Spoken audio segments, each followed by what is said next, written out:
গল্পটি যেভাবে লেখা আছে আমি ঠিক সেভাবেই পড়ছি।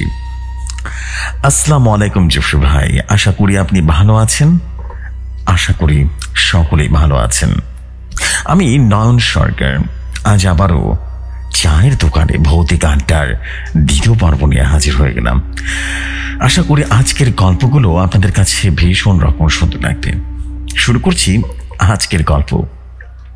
এক গরম চায়ের দোকান, চারিদিকে ধোয়া আর তপ্ত আলাপের গঞ্জন। রহিম, সিরাজ, রবিন এবং রাতুল চার বন্ধু মিলে চায়ের দোকানে বসে আড্ডা দিচ্ছিল।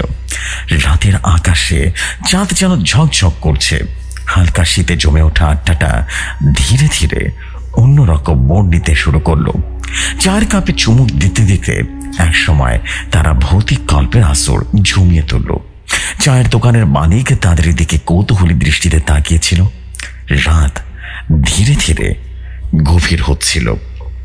দোকানে আর কেউ নেই, চারপাশ স্তব্ধ। চায়ের কাপে চুমুক দিতে দিতে রহিম প্রথমে বলার সিদ্ধান্ত নিল। তার শোনা এক ভয়াবহ ঘটনা। রহিম বলতে শুরু করলো, শোন, এই ঘটনাটা আমার বাল্য বন্ধু কামালের জীবনে ঘটে গেছিল। আমার বন্ধু কামাল একজন সাধারণ ছেলে ছিল। জীবনের ছোটখাটো বিষয় নিয়ে আনন্দ খুঁজে নেওয়ার একটা স্বভাব ছিল তার। তবে তার জীবনের সবচেয়ে বড় ভালোলাগা ছিল তার প্রেমিকা তানিশা। দুজন যেন একে অপরের জন্যই জন্মেছিল। কিন্তু সেই ভালোবাসায় একদিন তাকে এমন এক অভিজ্ঞতার মুখোমুখি করলো যা সে জীবনে ভুলতে পারেনি। হলো কি, কামাল একদিন ঠিক করলো তার প্রেমিকার সাথে দেখা করবে।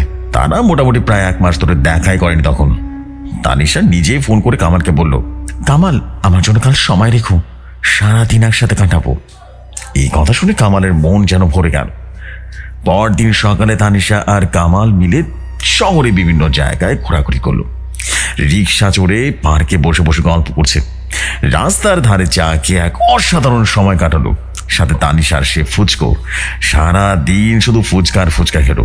খুব হাসি তামাশা করে দিনটা কেটে গেল। তানিশা হেসে হেসে বলল, তুমি জানো, আজকের দিনটা আমার জীবনের সেরা দিন। এই দিনটার জন্য আমি অনেক দিন অপেক্ষা করেছিলাম। তো যাই হোক, সন্ধ্যায় কামাল তানিয়াকে সাথে করে নিয়ে তার বাসায় নিয়ে নামিয়ে দিয়ে চলে গেল। বাসায় ফিরে সে ফোন করলো তানিশার ফোন নম্বরে, কিন্তু অদ্ভুত বিষয়, তানিশার নাম্বারটা বন্ধ। কোথাও সে ভাবলো হয়তো বা ব্যাটারি শেষ হয়ে গেছে। দুশ্চিন্তা না করে সে ঘুমিয়ে পড়ল। পরদিন সকালে আবারও ফোন করলো, কিন্তু এবারও তানিশার ফোন বন্ধ। তানিশার বাসায় ফোন করলো এবং তার বাবা মার কাছে জানতে চাইল যে তানিশা কোথায়। কিন্তু তার বাবা মা তাকে এমন এক তথ্য শোনালো যা তার পুরো রক্ত ঠান্ডা করে দিয়েছিল। তানিশার মা বলল, তানিশা তো 3 দিন আগে এক গাড়ি দুর্ঘটনা মারা গেছে। আমরা তো তোমাকে জানাতে চেয়েছিলাম, কিন্তু তোমার নাম্বার আমাদের কাছে ছিল না। কামালের মাথায় যেন আকাশ ভেঙে পড়লো। সে চিৎকার করে বলল, আন্টি, এটা কিভাবে সম্ভব? আমি তো কাল সারাদিন তানিশার সাথে ছিলাম। এইটা কিভাবে সম্ভব? তানিশার মা তখন কান্না জড়িত কণ্ঠে বলল, কি বলছো বাবা, তুমি ভুল দেখেছো। তানিশা 3 দিন আগে মারা গেছে। 3 দিন। তার জানাজা হয়ে গেছে। তুমি বিশ্বাস না করলে তার কবরস্থানে গিয়ে দেখে আসো। কামাল যেন হতভম্ব হয়ে গেল। সারা রাত ঘুমাতে পারেনি। কি করবে বুঝে উঠতে পারছে। ওরা পাগলের মতো হয়ে গেল। কি বলছে? ওর নিজেকে পাগল পাগল মনে হচ্ছিল। কামাল সে কথা শুনে তানিশার কবরস্থানে গেল। গিয়ে দেখলো তানিশার নামটা স্পষ্ট করে লেখা আছে। কবরটার একদম নতুন কবর। তার পায়ের নিচের মাটি যেন সরে গেল। সে সময় সে বসে পড়লো আর কবরের গায়ে হাত রেখে কাঁদতে শুরু করলো। হাউ বাউ করে কাঁদলো একেবারে। তার মাথায় শুধু একটা প্রশ্ন করছিল, যদি তানিশা সত্যি মারা গিয়ে থাকে তাহলে কাল সারাদিন আমার সাথে যে মেয়েটা ছিল সেটা কে ছিল? কে ছিল সেই মেয়েটা? এই প্রশ্নের উত্তর আর কোনোদিন আমার বন্ধু খুঁজে বের করতে পারেনি। সে কোনোদিন পারবেও না। তবে সেই দিন থেকে কামালের জীবনটা আর আগের মতো হয়নি। সে খুব চঞ্চল এবং খুব হাসি খুশি মানুষ ছিল। এখন তো দেখলে মনে হয় গরু গম্ভীর, প্যাঁচার মতো মুখটা করে রাখে। কেমন ডিপ্রেশন চলে আসছে ওর মুখের ভেতরে। ও আর আগের মতো হতে পারেনি। এখনো সেরকম ভাবে আছে, খুব চুপচাপ, কারোর সাথে কথা বলে না। অথচ যে মানুষটা সারাদিন আড্ডা দিত। এই ছিল আমার কাছে ঘটনা, আমার শোনা সবচেয়ে ভয়াবহ ঘটনার মধ্যে একটি। রহিম তার গল্প শেষ করলো। টেবিলের সবাই যেন হতভম্ব হয়ে তার ঘটনা শুনছিল। সবার মনে যেন এক অদ্ভুত শিহরণ জেগে গেল। মনে হচ্ছিল সবাই যেন ঠক ঠক করে ভয় কাঁপছে। এরপর সবার নীরবতা কাটিয়ে সিরাজ বলে উঠল, তোর ঘটনাটা খুবই ভয়ঙ্কর ছিল রে বন্ধু। কি বলবো আসলে, আমার নিজেরই কেমন যেন একটু ভয় ভয় লাগছে। আমি জানি না তোকে কিভাবে বলবো। আমিও একটা গল্প জানি, তবে সেই গল্পটা সত্যি অদ্ভুত। শুনবি নাকি রে? তখন রহিম বলে উঠল, হ্যাঁ বল না, আমি সহ তোরা সবাই বল একটা একটা করে গল্প, তাহলে না গল্পের আসর জমে। সিরাজ চায়ের কাপে চুমুক দিয়ে বলতে শুরু করলো, শোন তাহলে, আমি যে গল্পটা শুনেছিলাম না, এক বৃদ্ধ রিকশাওয়ালার কাছ থেকে শুনেছিলাম। তার জীবনে ঘটে যাওয়া এক অদ্ভুত অভিজ্ঞতা আমাকে শেয়ার করেছিল, বুঝলি? কিন্তু বিশ্বাস কর বন্ধু, ঘটনাটা আমার গায়ে কাঁটা দিয়ে উঠেছিল যখন শুনেছিলাম। রিকশাওয়ালার ভাষ্য মতে রিকশাওয়ালা একদিন রাতের বেলা বিলে মাছ ধরতে যায়। তখন তার বয়সও কম ছিল, জীবন নিয়ে কোনো চিন্তা নেই, একদম টকবগে পুরুষ যাকে বলে আর কি। বিলটা ছিল গ্রামের একটু দূরে, চাঁদের আলোয় ঝলমল করছিল বিলের পানি। সেখানে সে একা ছিল। হঠাৎ দেখতে পেল অদ্ভুত সুন্দরী মেয়েটা বিলের মাঝে দাঁড়িয়ে মাছ ধরছে। রিকশাওয়ালা ভেবেছিল এত রাতে এখানে আবার কে আসতে পারে। মেয়েটা এত সুন্দর ছিল না, তার সৌন্দর্য একবার বিমোহিত হয়ে গেল। সে সাহস করে মেয়েটার কাছে গিয়ে জিজ্ঞেস করলো, এই যে এত রাতে এখানে তুমি কি করছো? হ্যাঁ। মেয়েটা তখন একটা খিলখিল করে হাসি দিল। তার হাসিতে এক অদ্ভুত মায়া ছিল, বুঝলেন? মেয়েটা তখন বলল, আমি মাছ ধরতে এসেছি, তুমি কি আমাকে ভয় পাচ্ছ নাকি? রিকশাওয়ালা মাথা নাড়িয়ে বলল, না না না, আরে ভয় পাবো না। ভয় পাবো কেন? আমি কি ভয় পাই নাকি? তবে এত রাতে মেয়ে মানুষের আশাটা একটু অদ্ভুত না, তাই আর কি জিজ্ঞেস করলাম। মেয়েটা আবারও মিষ্টি করে একটা হাসি দিয়েছিল। তারা কিছুক্ষণ গল্প গুজব করলো। রিকশাওয়ালা মনে মনে ভাবলো, এত সুন্দর একটা মেয়ের সাথে তার দেখা হওয়াটা তার জীবনটা সার্থক হয়ে গেছে। তার কাছে মনে হচ্ছিল এই মেয়েকে সে বিয়ে করে ফেলবে। হঠাৎ সে শুনতে পেল কেউ তার পেছনে ডাকছে। পেছন ফিরে তাকিয়ে দেখলো তার বন্ধু তাকে ডাকছে। বন্ধুটি বলল, আর কি রে, এত রাতে কার সাথে কথা বলছো? কাকা বিড়বিড় করে, কি হয়েছে তোর? চল বাড়ি যাই। রিকশাওয়ালার বন্ধুর দিকে তাকিয়ে মেয়েটার দিকে ফিরে তাকালো। ওমা, মেয়েটা নাই। মুহূর্তে 1 সেকেন্ডের ভিতরে নাই হয়েছে। সে বলল, আমি একটা মেয়ের সাথে কথা বলতেছিলাম। তার বন্ধু বলল, কি বলস তুই? তোর আশেপাশে তো কাউকে দেখি নাই আমি, তুই তো একা একা বিড়বিড় করতেছিলি। এই জন্য তো আসি তোর বললাম যে কি হয়েছে, তুই রাত্রে বেলা কার সাথে দেখতেছিলি, কার সাথে কথা বলতেছস তুই? তো যাই হোক, পরদিন সকালবেলা বিলে গিয়ে মেয়েটাকে খুঁজলো সে রিকশাওয়ালা, কিন্তু তার আর কোনো খোঁজ পায়নি। তো যাই হোক, সেই রিকশাওয়ালা এই ঘটনার পর 10 বছর প্রতি রাতে, বিশ্বাস কর তোদের সবাইকে বলছি, 10 বছর প্রতি রাতে ওই বিলের আশেপাশে মেয়েটাকে খোঁজ পাওয়ার জন্য গিয়েছিল। কিন্তু মেয়েটাকে আর কোনোদিন তার সামনে পায়নি, কোনোদিন কল্পনাও করেনি, ইভেন তার স্বপ্নেও আসেনি। এখন তার কাছে একটাই প্রশ্ন ছিল, সে মেয়েটাকে আসলে কোনো পরী ছিল, নাকি পিশাচ ছিল, নাকি তার মনের ভ্রম ছিল, সেটা সে জানে না। কিন্তু তার চোখ ভাষ্য মতে এরকম সুন্দরী মেয়ে তার জীবনেও কোনোদিন দেখেনি। এতটা সুন্দর হতে পারে একটা মেয়ে সে কল্পনাও করতে পারেনি। এই ছিল আমার ঘটনা। সিরাজের গল্প শেষ হলে সবাই গভীরভাবে শ্বাস দিল। টেবিলে যেন এক অদ্ভুত নীরবতা আবারও নেমে এসেছিল। এরপর রবিন বলল, আরে বাবা, তোর তো ঘটনা সেই রে। হ্যাঁ, দারুণ ছিল, ভালো লেগেছে। আমার একটা গল্প আছে, শুনবি? কিরে, সবাই শুনতে চাস নাকি? আজকে এমন ঘটনা বলবো না, ভয় আর হার হিম হয়ে যাবে, সবাই বাসায় যেতে পারবি না কিন্তু। সবাই তখন বলে উঠলো, আরে বল না, আমরা তো সবাই ওয়েট করছি তোর গল্প শোনার জন্য, বল। রবিন তখন বলল, আমার গল্পটা হচ্ছে শয়তানের আগমন নিয়ে গল্প।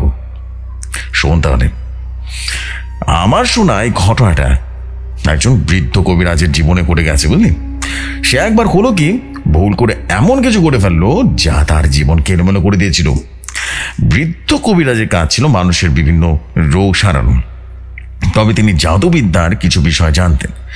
একদিন এক লোক তার কাছে আসলো আর এসে বলল, আমার শত্রুকে এমন এক শিক্ষা দিন যাতে সে আমার সামনে না আসতে পারে। কবিরাজ রাজি হয়ে যান। তিনি এক সন্ধ্যার সময় অন্ধকারে কিছু তন্ত্র মন্ত্রের ব্যবস্থা করলেন। ভুল করে এমন এক মন্ত্র উচ্চারণ করলেন না যা শয়তান জিনকে ডেকে এনেছিল। কবিরাজ প্রথমে কিছুই বুঝতে পারেনি। হঠাৎ তার ঘরের চারপাশে অদ্ভুত অদ্ভুত আওয়াজ শুরু হয়ে গেল। বাতাসটা মুহূর্তে ভারী হয়ে যায়। তিনি দেখেন তার সামনে এক লম্বা কালো ছায়া দাঁড়িয়ে আছে। আরে বাবা, বিশাল! ছায়াটি গম্ভীর কণ্ঠে বলল, তুই আমাকে কেন ডেকেছিস? কবিরাজ রীতিমতো হতভম্ব হয়ে গেল। সে বুঝতে পারে সে ভয়ঙ্কর একটা ভুল করে ফেলেছে, কেননা সে তো আসলে তাকে ডাকেনি। শয়তান জিন তাকে হুমকিতে বলল, তুই যদি আমাকে এভাবে ডেকে আনিস তবে এর মূল্য দিতে হবে, আমাকে ভোগ দিতে হবে। এরপর থেকে কবিরাজের জীবন একেবারে দুর্বিষহ হয়ে গেল। সে প্রতিদিন রাতে অদ্ভুত স্বপ্ন দেখত। তার চারপাশে সবসময় এক অদ্ভুত ভয় কাজ করত। শেষমেশ সে এক সাধু সন্ন্যাসীর কাছে গিয়ে ক্ষমা চায়। বাবা যা একটা সাধু সন্ন্যাসী, সে নিজে কিন্তু একটা সাধু সন্ন্যাসী, কিন্তু সবার কাছে গিয়ে ক্ষমা ছিল। অনেক কষ্টে সে শয়তান জিনের অভিশাপ থেকে মুক্ত হয়। এরপর থেকে সে কবিরাজ আর কোনোদিন চিকিৎসা তো দূরের কথা, সে কবিরাজি ছেড়ে দিয়েছিল। কিন্তু শুনেছিলাম যে কবিরাজি ছেড়ে দেন প্রায় 3 মাস পরে নাকি সে খুব বিভৎসভাবে মৃত্যুবরণ করেছে। এখন কে জানে এটা হত্যাকাণ্ড নাকি জিন দ্বারা হত্যা করেছে, এটা কেউ বলতে পারে না, কিন্তু খুব বাজেভাবে সে মৃত্যুবরণ করে। রবিনের গল্প শেষ হলে সবাই যেন অদ্ভুত এক দৃষ্টিতে তাকিয়েছিল। হঠাৎ করে তারা সবাই লক্ষ্য করলো আশেপাশের পরিবেশটা কেমন যেন ঠান্ডা হয়ে আসছে। বাতাস যেন আরো ধীরে ধীরে বাড়তে লাগলো। ঝিঝি পোকার ডাক যেন চারিদিকটাতে আরো বেশি ভয়ঙ্কর করে তুললো। এরপর রাতুল বলে উঠল, আরে বন্ধু, তোর ঘটনা কিন্তু মারাত্মক সুন্দর ছিল রে, আমার কিন্তু একটা ঘটনা আছে, শুনবি নাকি তোরা? তখন সবাই বলে উঠলো, আরে সবাই বল না রে, একটা একটা করে গল্প শোনার মজা আলাদা, বুঝলি? আর বলতে থাক, আরে মামাটা চা দেন না। সবাই আবারও আরেক কাপ চা নিয়ে দিল। এরপর চা নিয়ে চায়ের চুমুক দিয়ে বলতে শুরু করলো। রাতুল বলল, শোন, আজকের ঘটনাটা না হোস্টেল কেন্দ্রিক। সবাই রেডি আছিস নাকি? হ্যাঁ, তোরা তো আমার হোস্টেলে থাকিস। হোস্টেলের গল্প কিন্তু মারাত্মক ভয় হয়। রাতুল বলল, শোন তাহলে, আমার জীবনে ঘটে যাওয়া ঘটনাটি, বুঝলি, আমি কোনো ভুলতে পারবো না। আমি যখন হোস্টেলে থাকতাম না, তখন আমার 3 বন্ধু মিলে প্ল্যান করলাম কি আমরা একটা ভূতুরে বাড়িতে যাবো। ওই যে বাচ্চা বোনামান যা করে না, সবাই একসাথে হলে যে প্ল্যানটা করে, ওই দিন হয়েছিল কি আমাদের বার্ষিক পরীক্ষা শেষ, আমাদের ভ্যাকেশন শুরু হয়ে গেছে। কি করব, কোনো কাজ নেই। চিন্তা করলাম তাহলে ঘুরে আসি, মানে ভয়ঙ্কর একটা বাড়িতে গেলে ভালোই লাগবে, পিকনিক হয়ে যাবে আর কি, বুঝলি? তো যাই হোক, হোস্টেলের কাছে গিয়ে একটা বাড়ি ছিল, সবাই বলতো সে বাড়িতে ভূত থাকে। তো বন্ধুরা মিলে ঠিক করলাম সেখানে যাব। রাতের বেলা বাড়িতে ঢুকলাম। প্রথমে কিছু অস্বাভাবিক মনে হয়নি, বুঝলি, কিন্তু একটু পর রাতুলের গল্পের মাঝে থেমে গেল। চায়ের কাপে চুমুক দিয়ে একটু নড়ে চড়ে বসলো। চারিদিকে তখন পিন পতন নীরবতা। রহিম, সিরাজ, রবিন এবং চায়ের দোকানদার তার দিকে তাকিয়ে আছে। রহিম জিজ্ঞেস করলো, তোর গল্পের মাঝখানে থেমে গেলি কেন? আরে এরপর কি হলো বলবি না? রাতুল একটু গম্ভীর হয়ে পড়ল। তারপর যা হলো না সেটা আজ আমার শরীর কাঁটা দিয়ে ওঠে। ঠিক আছে, বলছি তাহলে শোন। আমরা 4 জন বন্ধু মিলে ঠিক করেছিলাম ওই ভূতুরে বাড়িটা একবার ঘুরে আসতে দেখতে যাব। এতদিন শুধু গল্প শুনেছি, এবার নিজের চোখে দেখব। আমাদের হোস্টেলের পাশে বাড়িটা ছিল, পুরো একটা দোতলা বাড়ি, প্রায় ধ্বংসবশেষ হয়ে আছে। হ্যাঁ, জায়গাটা ঘন জঙ্গলের পাশে ঘেরা। দিনের বেলাতেও সেখানে বেশ অন্ধকার থাকে। স্থানীয়রা বলতো ওই বাড়িতে কেউ থাকলে নাকি অদ্ভুত আওয়াজ শোনা যায়। কখনো নাকি একটা ছায়া দেখা যায় আশেপাশ দিয়ে ঘোরাঘুরি করছে। কখনো কখনো দেখা যায় গ্রিল, যে জানালার গ্রিল আছে না, গ্রিল ধরে দাঁড়িয়ে থাকে। আমরা ভাবলাম হয়তো এইগুলা কি উল্টা পাল্টা না, মানুষের ভয়, রিউমার, গুজব ছাড়া কিছু না। তাই এতদিন আমরা সিদ্ধান্ত নিলাম ওখানে যাবো, তো যাবো, যা আছে কপারে। তো কি সেদিন ছিল শুক্রবার, রাত 11টা বাজে। পেছনে টর্চ লাইট আর মোবাইলটা হাতে নিয়ে আমরা 4 জন সে বাড়িটার দিকে রওনা দিলাম। বাড়িটার কাছাকাছি পৌঁছাতে একটা অদ্ভুত ধরনের বাতাস চারিদিকে ছড়িয়ে পড়লো, বুঝলি? মানে হলো কি, মানে তুই যাওয়ার সাথে সাথে ধাপ করে একটা বাতাস চলে আসে কোনো কারণ ছাড়া, কেমন লাগবে ওরকম লাগছিল। প্রথমে জিনিসটাকে পাত্তা দিলাম না, আমরা তো সাহসী, এই ছোটখাটো ব্যাপার ভয় পাওয়ার প্রশ্নই আসে না। লক্ষ্য করলাম বাড়িটার গেট একেবারে ভাঙা, ভেতরে ঢুকতে দেখলাম চারপাশ শুধু ঝোপঝাড় আর ঝোপঝাড়। পুরোনো ইটের দেয়ালগুলোর ফাটল দিয়ে গাছপালা গজিয়ে গেছে। এমন সময় আমরা সবাই চেনা জানা জায়গায় দাঁড়ালাম। চারদিকে টর্চের আলো ফেলছি। হঠাৎ করে একটা অদ্ভুত গন্ধ নাকে আসলো, পচা একটা গন্ধ, বুঝলি, কিন্তু খুব তীব্র, মারাত্মক তীব্র। আমাদের একজন বলল, আরে এটা কিসের গন্ধ রে? আমরা জবাব দিলাম না। ভেতর থেকে এগোতে লাগলাম। প্রথম কিছুই ঘটেনি। দোতলার সিঁড়ির দিকে এগোতেই পেছন থেকে একটা হালকা শব্দ শুনলাম, পায়ের আওয়াজের মতো। আমাদের বলতে মিঠুন, মানে আমার এক বন্ধুর নাম মিঠুন, বুঝলি। পেছন ফিরে জিজ্ঞেস করলো, কে ওখানে? কেউ ছিল না ওখানে। আমরা ভাবছিলাম হয়তো বাতাসে কিছু একটা পড়ার শব্দ, তাই আবারও দোতলার দিকে উঠতে শুরু করলাম। সিঁড়িগুলো ছিল ভাঙাচোরা, বুঝলি, গাছের শিকড় উড়ে গেছে। আমরা একটু ঘরে ঢুকলাম। ঘরটার অন্ধকার, একেবারে অন্ধকার, কিন্তু বড়, বেশ বড়। ভেতরে একটা ভাঙা টেবিল আর কয়েকটা চেয়ার মতো কাঠের জিনিসপত্র ছড়িয়ে ছিটিয়ে আছে, বুঝলি। তখন আমরা এসবকে খুব একটা হালকাভাবে নিয়েছিলাম বলা যেতে পারে। ঘরে ঢুকে আমরা চারপাশে দেখছিলাম। হঠাৎ মনে হলো যে ঘরের তাপমাত্রা একদম কমে গেছে। শরীর কেমন যেন ঠান্ডা লাগছে, অদ্ভুত, মানে গায়ে কাঁটাতে পড়ছে।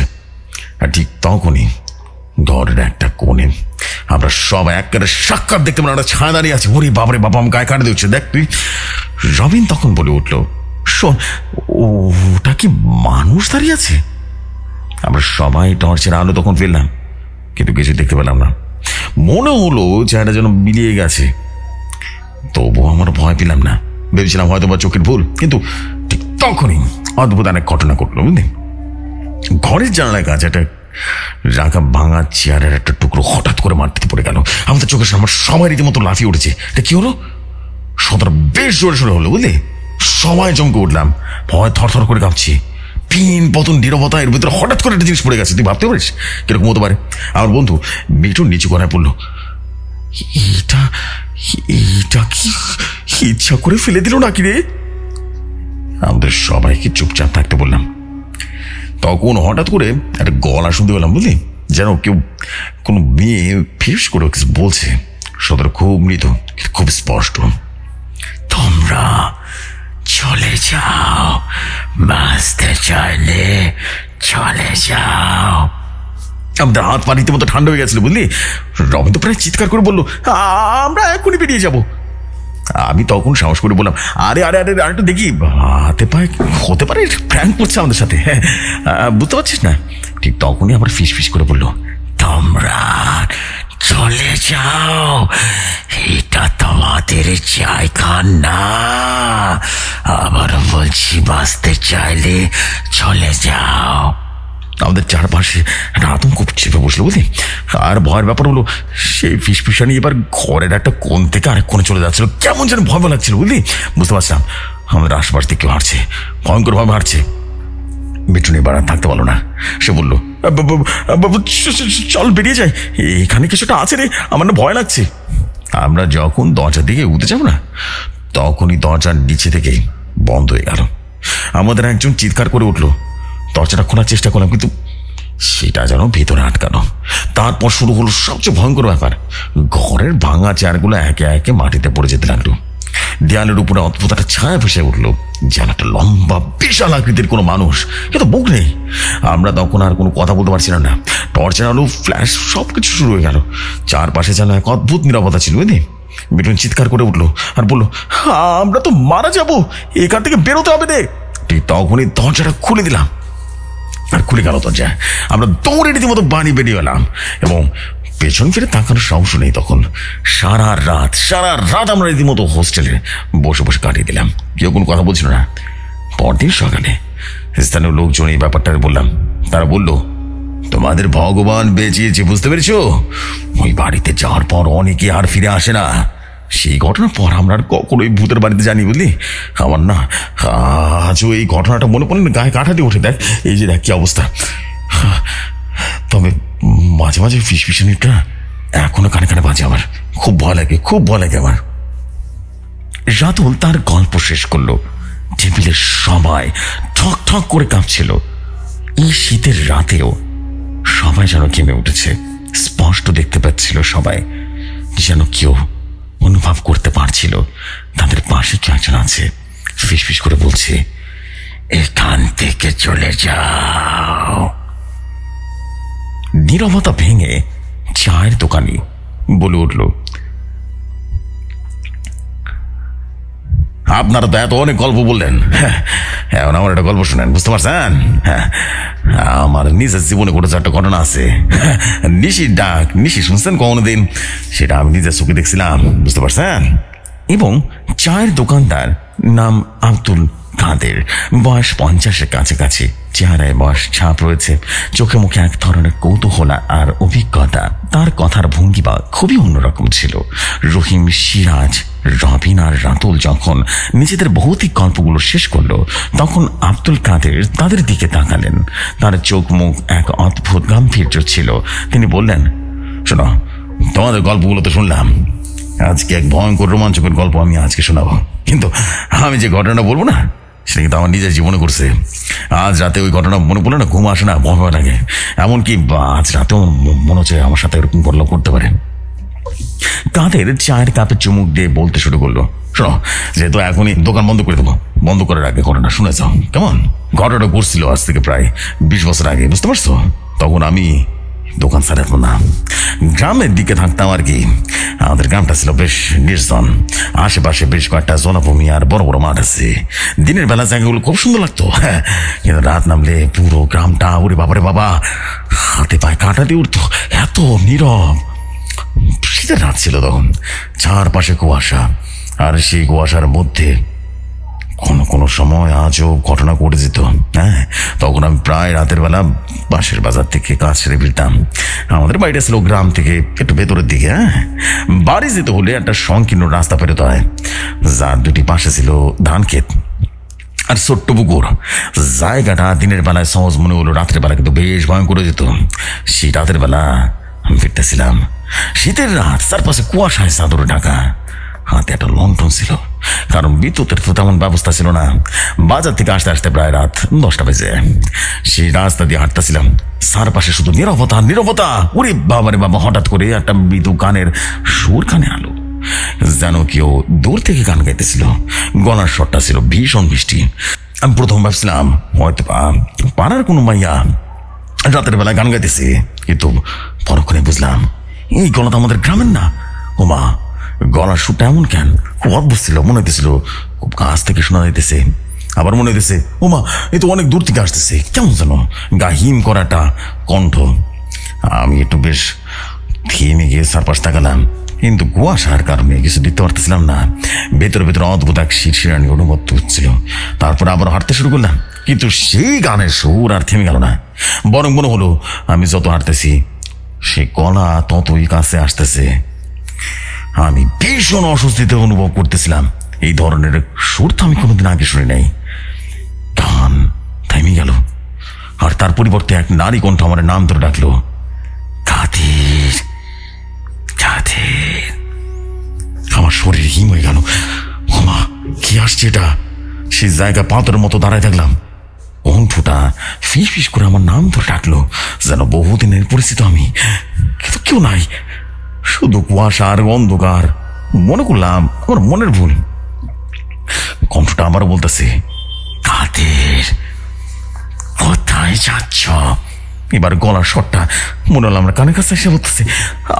আমি ভয় পাবলাম, হাঁটতে শুরু করলাম, কিন্তু মনে হইতেছিল আমার পেছনে পেছনে পেছনে হাঁটতেছে। লন্ডনের আলোটা বড়া বড়া দপ করলাম। হঠাৎ করে মনে হলো আমার পেছন থেকে কেউ দাঁড়ায় আছে। সাহস করে পেছনে তাকালাম, কিন্তু কেউ নাই। ও মা, আমার হাত পা কাঁপতেছিল, থরথর করে কাঁপতেছিল। এরপরে সেই কণ্ঠটা আবার বলল, থেমে যাও, তুমি কি আমাকে চিনতে পারছো না? আমি আর কিছু না ভেবে দৌড়াতে শুরু করলাম।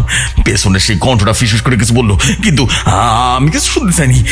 দৌড়ে গিয়ে বাড়ির দরজা খুললাম, ভিতরে পড়লাম। ও বা, দরজা দরজা বন্ধ করে হাঁপাতে লাগলাম। আমার মা আমার জিজ্ঞেস করলো, কি হয়েছে, এত ঘামছুস কেন, কি হয়েছে তোর? আমি আর কিছু বললাম না, শুধু বললাম কিছু না, বাইরে কুয়াশা, অনেক কুয়াশা, ভয় পেয়েছি, খুব বেশি ছিল তো যাই হোক। আমি ভাবছিলাম ঘটনা এখানে শেষ, কিন্তু সেটা আমার বড় ভুল ছিল। পরদিন রাতের বেলা যখন আবারও বাড়ি যেতে গেলাম না, তখন সে একই রাস্তা দিয়ে ফিরতেছিলাম। এবার আরো বেশি ভয় লাগছিলাম। মনে মনে ভাবতেছিলাম যদি আবার সে ডাক শুনে, ওরে বাবা রে বাবা, এবার রাত প্রায় 10টা বাজে, বুঝলে? কুয়াশা আরো ঘন হয়ে গেছে। আমি লন্ঠনটা হাতে লইয়া দ্রুত হাঁটতেছিলাম, কিন্তু হঠাৎ করে সেই গান আবারও শোনা গেল। একই সুর, সে ফিসফিসানি সুর, মিষ্টি গলা। আমার শরীর আবারও আর হিম হয়ে গেল। মনে হইতেছিল কেউ আমার খুব গাছ থেকে গাইতেছে। আমি থেমে গেলাম। এবার আমার পিছনে তাকালাম না, না না না, কিন্তু সেই কণ্ঠটা আবার আমার নাম ধরে ডাকলো, কাদের, কাদের, তুমি কি আমাকে চিনতে পারো না? আমি যেন ভয় পেয়ে চিৎকার করলাম আর বললাম, তুমি কে? আমার দেখো না, আমি তোমার চিনি না, আমি তোমার চিনি না। কণ্ঠটা এবার আসলো। সে হাসিছিল অদ্ভুত, যেন আনন্দ আর বিষাদের মিশ্রণ, বুঝলে? সে আমার বলল, তুমি আমাকে চিনতে পারো না, কিন্তু আমি তোমায় চিনি, অনেকদিন ধরে চিনি। এবার একটু ফিরে তাকাও। আমি সাহস করে ফিরে তাকালাম। ও মা, সামনে একজন সাদা পোশাক পরা মাইয়া দাঁড়ায় আছে, লম্বা লম্বা চুল, চুলগুলো খোলা, সব বাতাসে উঠতেছে। কিন্তু তার মুখ পরিষ্কার দেখা যাইতেছিল না, যেন কুয়াশার ঘুমটা রেখে রাখছে। আমার শরীর ঘামে গেল, শরীর জমে গেল, কিছু বলতে পারছিলাম না। মায়াটা বলল, আমার জন্য অপেক্ষা করো, আমি আবারও আসবো। ঠিক তখনই পেছন দিকে একটা কুকুর ডেকে উঠলো। আমি চমকে তাকালাম, কিন্তু মায়াটা আর সেখানে ছিল না, আমি আর ছিল না, আমি এখনো দেখতে পারিনি। দ্বিতীয়বারের মতো ঘটনা ঘটলো। এরপর আমি বেশ কিছুদিন সেই রাস্তায় হেঁটে চললাম, কিন্তু একদিন আবার রাতের বেলা সে পথ দেওয়া ফিরতে হইল। সেদিন অমাবস্যা, চারপাশ ঘুটঘুটে অন্ধকার, কোনো কুয়াশা নাই, তবে বাতাস যেন থমকেছিল। আমি হাঁটতেছিলাম আর মনে মনে প্রার্থনা করতেছিলাম, আল্লাহ আল্লাহ আমার বাঁচাও, আল্লাহ আজকে যেন কিছু না হয়, আল্লাহ। আমি শরীর বন্ধ করে নিলাম। তো হঠাৎ করে সে কণ্ঠটা আবারও শুনতে পেলাম। আবারও সে বলল, কাদের, তুমি পালাতে পারবে না। আমি রীতিমতো থামে গেলাম। এবার পেছনে তাকাতে দেখি সে মায়াটা আবার সামনে দাঁড়ায় আছে, কিন্তু এবার আমি পরিষ্কার মুখ দেখতে পাচ্ছিলাম। তার মুখ দেখে আমার গা শিউরে উঠলো। মুখটা পুরা অ্যাসিডে দুগ্ধ একটা মুখ। ও বারে বা, তার দুটো চোখ জানা একদম সাদা হয়ে গেছে, সাদা, একদম ধবধবে সাদা। তার ঠোঁট বাঁকে গেছে, অদ্ভুত একটা হাসি, আর তারা হাত পা গুলে গুলে যেতেছে। সে আমার বলল, তোমার সবাই পড়িয়ে এসেছে, তুমি আমার ডাক এড়িয়ে যেতে পারবে না। আমি চিৎকার দিয়ে দৌড় শুরু করলাম। পেছন থেকে সে হাসি, সে ভৌতিক কণ্ঠ আবারও শুনতে পাইতেছিলাম। আমার হাত পা থরথর করে কাঁপতেছিল। সেই রাতে আমি অনেক অসুস্থ হয়ে পড়ি। প্রায় 1 মাস কোনো কাজে যেতে পারিনি। গ্রামের এক বয়স্ক লোক বললেন, শোনো, তো নিশি ডাক শুনেছো, বুঝতে পারছো? এটা তো বিষ, খুব খারাপ একটা নিশি। তবে ভালো হয়েছে তুমি জীবিত হয়েছো, তোমার কোনো ক্ষতি করে নাই। অনেকে ফিরতে পারে না, কিন্তু বুঝতে পারছো? তুমি সাবধানে থেকে কিন্তু আর কবিরাজের কাছে যাও, সার্ভ করো, নাহলে বিপদে পড়বা। এরপর থেকে আমি আর কোনোদিন ওই পথে যাইনি, কোনোদিন না। এবং এরপরে কবিরাজের কাছে গিয়ে একটা তাবিজ নিয়েছিলাম, তেল পরা নিয়েছিলাম। কবিরাজ বলে দিয়েছিল যতদিন বাইসে থাকবো ওই পথের দিকে যাতে কোনোদিন না যায়, কোনোদিন না। এই ছিল আমার ঘটনা, বুঝতে পারছো? চায়ের দোকানদারের গল্প শুনে সবাই যেন চুপচাপ হয়ে গেল, কেউ কোনো কথাই বলতে পারছিল না, এবং সবাই যেন হতভম্বের মতো ঠক ঠক করে কাঁপছিল। চায়ের ধোঁয়াটা ইতিমধ্যে মিলিয়ে গেছে, সবার চা যেন ঠান্ডা হয়ে গেছে, চারপাশ যেন শীতল হয়ে গেছে। রাতুল আস্তে করে বলল, চাচা, এরপর আপনি আবার সে নিশির ডাক শুনেছিলেন? কাদের চাচা চুপচাপ থেকে তাকিয়ে বললেন, না, তবে আজও মাঝে মাঝে মনে হয় সে আমার আশেপাশে আছে। ভাগ্য ভালো ছিল, আমি বেঁচে গেছি। যাই হোক, বাদ দাও, যাও বিল দাও। আমার দোকান বন্ধ করতে হইব, অনেক রাত হয়েছে, মেলা রাত হয়েছে, দাও বিল দাও। সবাই চায়ের বিল চুকিয়ে ধীরে ধীরে চায়ের কাপগুলো দিয়ে চলে যেতে শুরু করলো। কাদের চাচাও আর দেরি না করে তার দোকান বন্ধ করে বাসার উদ্দেশ্যে রানা হলো।